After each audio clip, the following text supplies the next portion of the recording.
तीसरा ये था कि अगर हम चाइना ये एग्रेसिव पोस्चर नहीं इस्तेमाल करता तो इंडिया हो सकता है कल को एक मिलिट्री ऑप्शन एक्सरसाइज करे गिलगित बाल्टिस्तान की तरफ, और अगर गिलगित बाल्टिस्तान की तरफ ये ऑप्शन एक्सरसाइज हो गया so that is the end of CPEC, because जो उन्होंने ट्रीटी साइन की थी 1963 में पाकिस्तान के साथ अक्सर इसको शख्सगाम वैली को लेके, उसमें उनको रीनेगोशिएट करना था जो भी कंट्रोल के अंदर जब पीओके या उसके जो गिलगित बाल्टिस्तान के कंट्रोल में।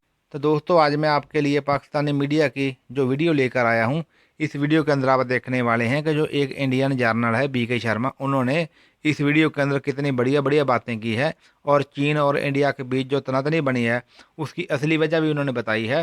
तो आप इस वीडियो को देखिए, उसके बाद हम इनकी बातों पर कुछ चर्चा भी करेंगे। तो सबसे पहले हमारी आपसे रिक्वेस्ट था कि आप हमारे चैनल को सब्सक्राइब जरूर कर दीजिए।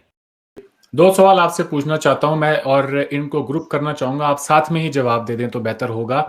एक तो भारत और चीन के बीच में जो तनाव है सीमा को लेकर, आप क्या समझते हैं कि क्या ये वाकई में हिमालयन जो रीजन है उसे लेकर कोई हमारा सीमा का विवाद है, या फिर चाइना हमें टेस्ट कर रहा है? चूंकि गिलगित बल्टिस्तान के ऊपर पाकिस्तान एक बहुत बड़ा फैसला लेने वाला है और हमारा उसके ऊपर भी एक मौकफ है कि हम उस खित्ते पर अपनी डोमिनेंस चाहते हैं अब। और बहुत सारे बयान भी हमने सुने हैं, फिर वो चाहे हमारे मिनिस्ट्री ऑफ एक्सटर्नल अफेयर्स की तरफ से हो, मीडिया में हो, पॉलिटिशियंस की तरफ से हो। तो क्या इंडिया चाइना का जो बॉर्डर क्लैश है वो असल में जो इशू है गिलगित बल्टिस्तान का, वहां पर ये सारा उसका जो मेन ड्राइविंग फैक्टर है? एक तो हमें इसके ऊपर बताएं।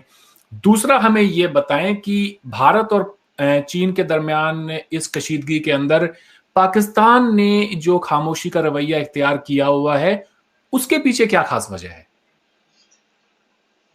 सबसे पहले जो है, चाइना ने ये डिसीजन जो है बिल्कुल अपने एपेक्स लेवल पे डिसीजन लिया है। वहां उनका जो सेंट्रल मिलिट्री कमीशन है वो उनके प्रेसिडेंट हैं शी जिनपिंग, राइट, और वही उनके कमांडर इन चीफ भी हैं। और इस वक्त जिस लेवल पे उन्होंने वहां पे मोबिलाइजेशन किया, तकरीबन 50,000 ट्रुप्स, जिसमें कुछ ट्रुप्स जो हैं उन्होंने दूसरे रीजन से भी, जो ताइवान के अगेंस्ट डिप्लॉय किया, कोरिया के अगेंस्ट, जापान के अगेंस्ट, वहां से भी ट्रुप मोबिलाइजेशन किए। बीजिंग में उनकी एक सेंट्रल जो है थिएटर कमांड है, वहां से भी ट्रुप्स लाए हैं। तो ये डिसीजन जो है एपेक्स लेवल पे लिया हुआ है। इस डिसीजन को हमें 3 लेवल पे एनालाइज करना है। सबसे पहले जो है ग्रैंड स्ट्रेटेजिक लेवल पे कि चाइना ने ये क्यों किया। आपको पता है कि ग्रैंड स्ट्रेटेजिक लेवल पे चाइना जो है वो एक चाइना सेंट्रिक एशिया चाहता है, and it wants to be a bipolar power at parity with United States of America. और उसको पता है कि इसमें एक इंडिया जो है एशिया के अंदर एक कॉम्पिटिटर है, और इंडिया और यूएस के रिलेशन जिस तरीके से कई 4-5 जो हमने एग्रीमेंट्स उनके साथ साइन किए थे, उनको लगा कि ये दोनों कंट्रीज एक दूसरे के नजदीक आ रहे हैं और इस रिलेशनशिप में मुझे एक वेज डालना है। और कोरोना का पीरियड जिसकी वजह से यूनाइटेड स्टेट्स और अमेरिका दोनों एक बहुत ही बैड फेज से गुजर रहे हैं। मेरे ख्याल में एक सही मौका है कि मैं इंडिया को उसकी जगह दिखा दूं, और ये मैं इंडिया के अगेंस्ट जैसे उन्होंने साउथ चाइना सी में किया या ईस्ट चाइना सी में किया, उसी सीरीज को लेते हुए मैं एलएसी के ऊपर भी जाके एक बोल्ड मैनूवर करूं। तो एक तो वो था। दूसरा इसका फैक्टर था रीजनल फैक्टर। आपको पता है कि अक्साई चीन की वजह से, शख्सगाम वैली की वजह से, सॉरी, सी पैक की वजह से चाइना एक डी फैक्टो थर्ड पार्टी है कश्मीर डिस्प्यूट में। और जिस तरीके से हमने स्टेटमेंट दिए अक्साई चीन को लेके, गिलगित बाल्टिस्तान को लेके, तो उन्होंने सोचा कि इंडिया को अगर रियूनियन करना, उनको कंट्रोल में करना है, तो go for a bold military manoeuvre at the line of actual control. और वो 1960 की जो उनकी क्लेम लाइन है, जो पहले 54 लाइनें दी थी, उसकी तरफ पुश करो। इस कार्रवाई के करने की वजह से चाइना के कई सारे एडवांटेजेस हुए। सबसे पहले क्या है कि जो भी खतरा इंडिया जो इंफ्रास्ट्रक्चर डेवलपमेंट कर रही थी लाइन ऑफ एक्चुअल कंट्रोल से, वो इस पोजीशन में थे कि जो हम लाइन ऑफ कंट्रोल को क्लेम करते हैं उसमें हमारी डोमिनेशन बढ़ रही थी और कुछ रास्ते खुल रहे थे जिसकी वजह से हम उनकी जो वेस्टर्न हाईवे है जो तिब्बत और जिनजियांग को ज्वाइन करती थी, हम अगर कल को चाहते तो मिलिटरीली हम वो ऑप्शंस एक्सरसाइज कर सकते थे। और तीसरा ये था कि अगर हम चाइना ये एग्रेसिव पोस्चर नहीं इस्तेमाल करता तो इंडिया हो सकता है कल को एक मिलिट्री ऑप्शन एक्सरसाइज करे गिलगित बाल्टिस्तान की तरफ, और अगर गिलगित बाल्टिस्तान की तरफ ये ऑप्शन एक्सरसाइज हो गया so that is the end of CPEC, because जो उन्होंने ट्रीटी साइन की थी 1963 में पाकिस्तान के साथ अक्सर इसको शख्सगाम वैली को लेके, उसमें उनको रीनेगोशिएट करना था जो भी कंट्रोल के अंदर जब पीओके या उसके जो गिलगित बाल्टिस्तान के कंट्रोल में गया, तो उन्होंने एक बहुत बड़ा खतरा महसूस किया और ये कार्रवाई करने की वजह से उन्होंने सोचा कि वो ना ही अब इंडिया को रिस्ट्रेन करेंगे बल्कि एक इस पोजीशन में आ जाएंगे कि उनका सी पैक जो है सिक्योर हो जाए। और तीसरी जो उनकी जो ये जो पूरा मुद्दा है वो है कि इंडिया को एम्बैरस करें पॉलिटिकली एंड मिलिटरीली, ताकि अगर इंडिया स्ट्रॉन्ग स्टेप्स नहीं लेता उनके अगेंस्ट तो इंडिया उसकी अपनी पब्लिक की आइज में, कश्मीरी अवाम की, पाकिस्तान और बाकी नेबरिंग कंट्रीज की आइज में एक वीक पावर बन के रह जाएगा and India will China will de facto emerge as the most preeminent power in Asia. तो ये सारे जो हैं ये फैक्टर्स हैं चाइना की तरफ से। अब पाकिस्तान क्यों चुप है? पाकिस्तान में भी दो ओपिनियंस यहाँ पे हैं। एक तो ओपिनियन जैसे वहाँ जनरल दुरानी है जो उनके फॉर्मर DGIS है, ये उन्होंने कुछ आर्टिकल लिखे कि भाई इस वक्त जो है इंडिया ट्रबल में है, make use of this window of opportunity, और आर्टिकल 370 एब्रोगेशन के बाद हम मिलिटरीली कुछ नहीं कर पाए, अब हमारे पास एक मौका है कि आप कुछ करें। लेकिन वहां जो दूसरी ओपिनियन है वो बोलते हैं कि हमारे पास इतनी मिलिट्री कैपेबिलिटी नहीं है कि हम कोई LOC का स्टेटस को चेंज करें, क्योंकि इंडियन आर्मी की जो पोस्चर है LOC के ऊपर वो बहुत ज्यादा स्ट्रांग है। तीसरी चीज जो उनकी माली हालात वहां के अंदर इकोनॉमिक कंडीशंस हैं, जो पॉलिटिकल वहां के ऊपर टर्मोइल चला हुआ इस वक्त, जो आप देखें जो 22-23 पार्टीज मिलके इकट्ठा उन्होंने वहां पे किया हुआ है। तीसरी चीज जो FATF का इशा है। चौथी चीज जो बैरूनी जो ताकतें हैं, जो उनके जो डेडिकेटेड सपोर्टर्स थे लाइक सऊदी अरेबिया, UAE, ये कंट्रीज भी उनको सपोर्ट करते थे। तो ये सब फैक्टर्स को मिला के पाकिस्तान इस पोजीशन में नहीं है कि वो इस मौके का फायदा उठाए, और इसकी वजह से वो जो है मुझे नहीं लगता कोई एक बहुत बड़ा एडवेंचर LOC के ऊपर करने की काबिलियत रखती। जी, एक आखिरी सवाल आपसे पूछना चाहता हूं। आर्टिकल 370 के एब्रोगेशन के बाद में हमने भारत सरकार के रवैये में एक बहुत बड़ी तब्दीली देखी और पहली मर्तबा हमने ये सुना, एक बहुत ही अग्रेसिव पोस्चर लेके हमारी सरकार ने ये दावा किया कि हम GB और POK का वो एरिया जो पाकिस्तान के कब्जे में है उसको वापस लेंगे।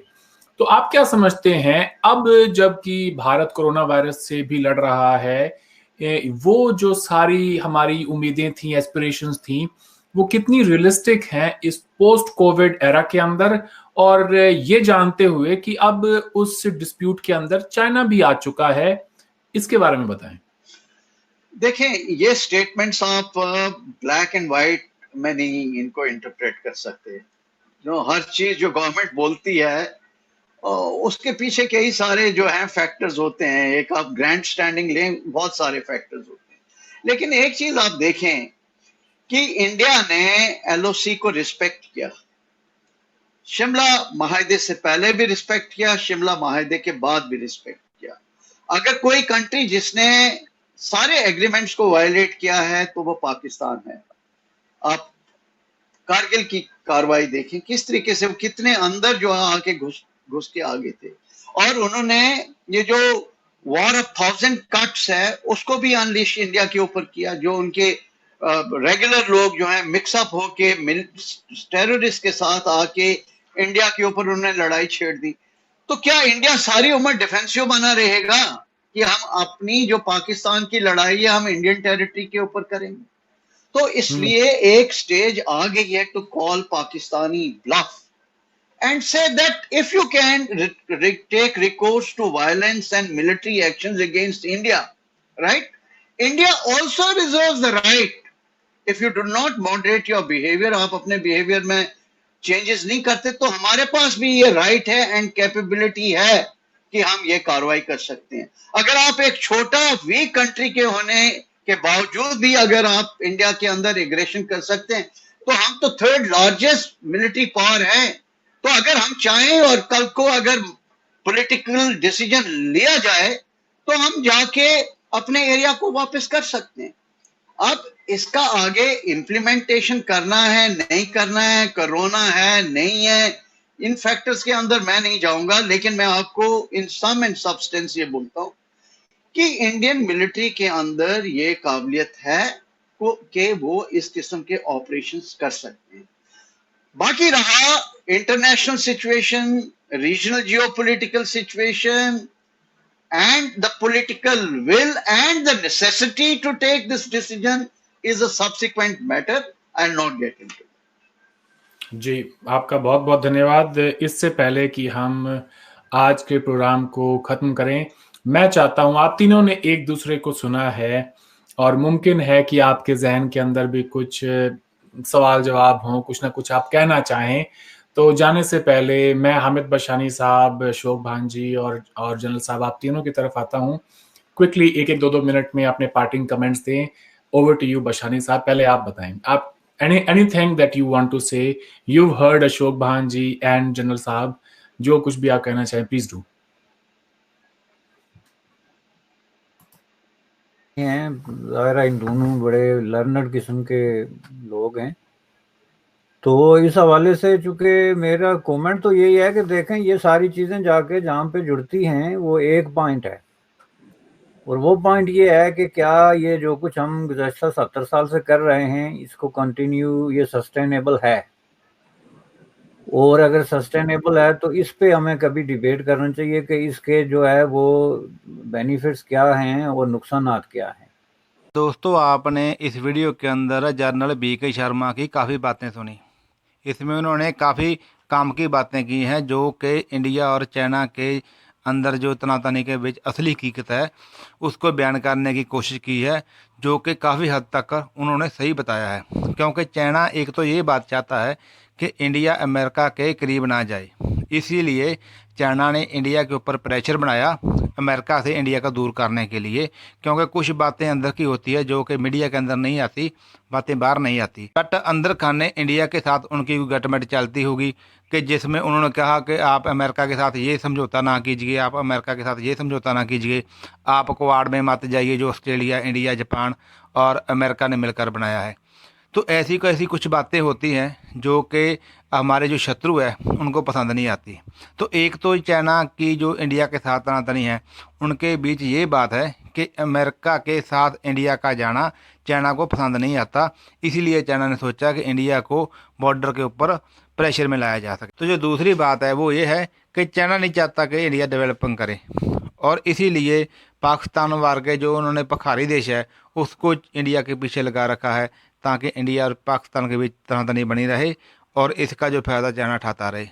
और तीसरी जो बात है इन्होंने बताई है कि तो जो चाइना का कॉरिडोर है पाकिस्तान को जाता है, जिसको वो पूरी दुनिया के अंदर घुमाना चाहता है, तो वो जो कॉरिडोर है, वो जो रोड है वो इंडिया के इलाके में आ जाएगा और वहाँ पर इंडियन गवर्नमेंट और इंडियन आर्मी का कब्जा हो जाएगा। तो चाइना को डर है कि अगर इंडिया ने गिलगिट के इलाके पर कब्जा कर लिया, पीओके के इलाके पर कब्जा कर लिया, तो इंडिया हमारा जो कॉरिडोर है उसको बंद कर देगा और पूरी दुनिया से जो हमारा लिंक हम जोड़ने की कोशिश कर रहे हैं उसको तोड़ देगा। तो दूसरा ये भी डर है जो चाइना के मन में है कि इंडिया गिलगित के इलाके पर कब्जा करे, उससे पहले ही कैसे भी करके उस पर खुद कब्जा जमा लिया जाए। तो इसीलिए धीरे धीरे करके जो पाकिस्तान की उसको चाइना को सह है, और अंदर खाने ये दोनों देश मिलकर गिलगित और पीओके के अंदर चाइना की आर्मी को धीरे धीरे स्थापित करने में लगे हुए हैं।